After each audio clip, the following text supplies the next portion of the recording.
Saturday morning. I'm off to work. I'm in the neighborhood. Neighbors are making it easy for you to get free amendments for your soil, bags of leaves.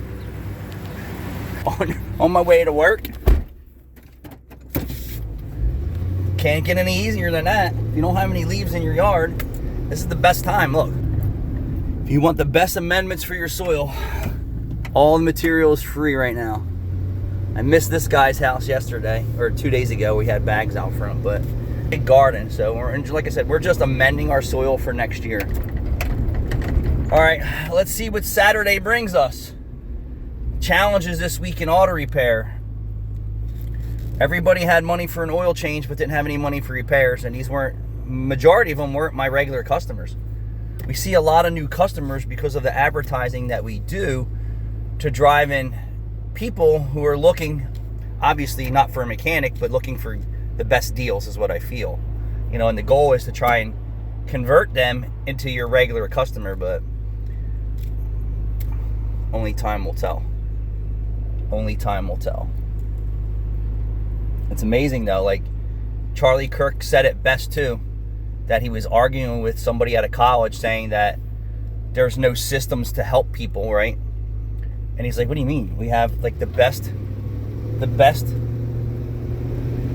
systems to help people who need housing, who need public assistance, who need welfare, who need healthcare. If you really need all that, right? We have all those systems available, and there's even money along with those programs.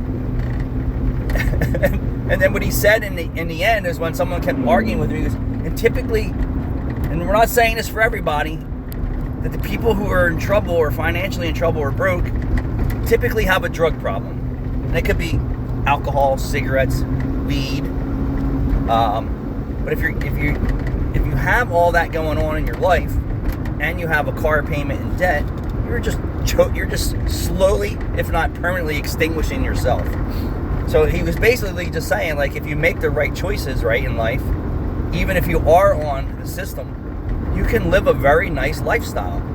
But if you're smoking weed, smoking cigarettes, smoking vapes, drinking alcohol, the program doesn't work. And that kind of resonated with me when I see certain customers come into the shop. Their cars are a mess. They have blunts and weed. That shit ain't cheap, and it ain't free. But everyone makes the choices, and I'll tell you, I'm not against medical marijuana or any cannabis stuff.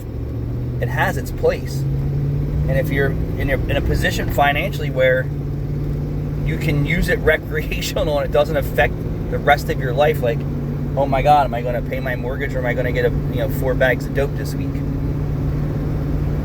Or, hey, my car needs tires, but I got blunts and weed. Let's just get more blunts and weed until the tire blows out. It costs me more money. Just to give you some examples. But yeah, like he said, we have the best system to take care of the people who need it, and you can live a comfortable lifestyle provided that you're not on drugs or alcohol or something else. So living a clean lifestyle does have its financial rewards as well. And what do I mean by clean? No drugs, no alcohol, right? No cigarettes, no tobacco, no Zen products. They put enough products in front of the consumer's face that they might as well just open their bank account, and so everyone can stick their hands in there. I got Zen, I got cigarettes, I got vapes, I got beer, I got a cell phone, I have all the apps. All my car has all the apps. My car payment's ridiculous. And then when they need to get something done, they got to go get a loan, or they got to wait a couple weeks or a couple months, or never do it. It's crazy. Financial freedom is the best thing that I can advise for anyone today. Oh, we're pulling up. We're getting close to the shop. Is everyone excited? I'm excited. Say it. I'm getting excited here. Let's see. Can always guarantee that there's going to be some oil changes. You can always guarantee that. What you can't guarantee is there's going to be repair work dropped off, or people waiting for repair work. No, that comes in spurts from my location for some reason. They like to go into the cheap guy and getting their car all screwed up. then come see the master. I feel like I'm like the Wizard of Oz. Oh, Mr. Anthony, please tell me why my car is effed up after I spent all this money someplace else. Or I didn't spend a whole lot of money and they screwed it up and they still won't help me out. Ridiculous. I just watched on TikTok Jiffy Lube getting plastered in the news for blowing up some guy's car. You know, their first line of defense is they don't admit to it. When I drove in there, my car was fine. I drove out of there and my engine locked up. It's pretty simple.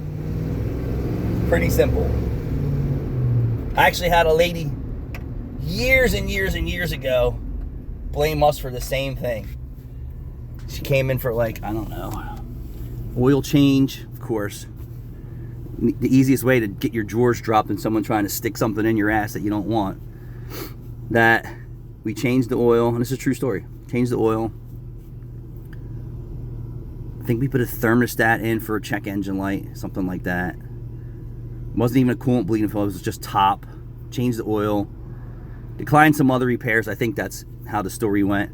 And then like a month later, I get a phone call that we blew up her car. And I'm like, really? Your car blew up from a thermostat and an engine oil change from a month ago? Yeah.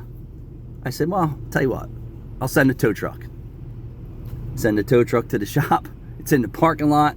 I do a video opening the hood as it, getting it off the tow truck, opening the hood, pulling the dipstick out. I'm like, God damn, engine oil's full. Look underneath the car, nothing's leaking out of it. Check the coolant, still full. Check the mileage, yep, they drove it. What happened was, timing chain blew. GM Ecotech. Not my fault. Not my fault. Told the customer everything, said we had a video, all the proof. Needs an engine, what do you want us to do? It's your fault, your fault, your fault.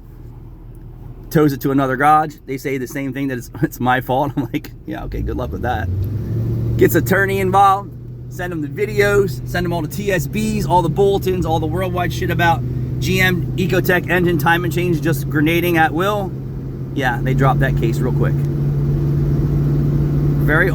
very often you catch the boy slipping. But thank God I'm smart to get videos and documentation and stay up on technical data and TSBs and know certain quirks and ticks with other vehicles. Because that could have been a simple insert fist in my rear, but it didn't.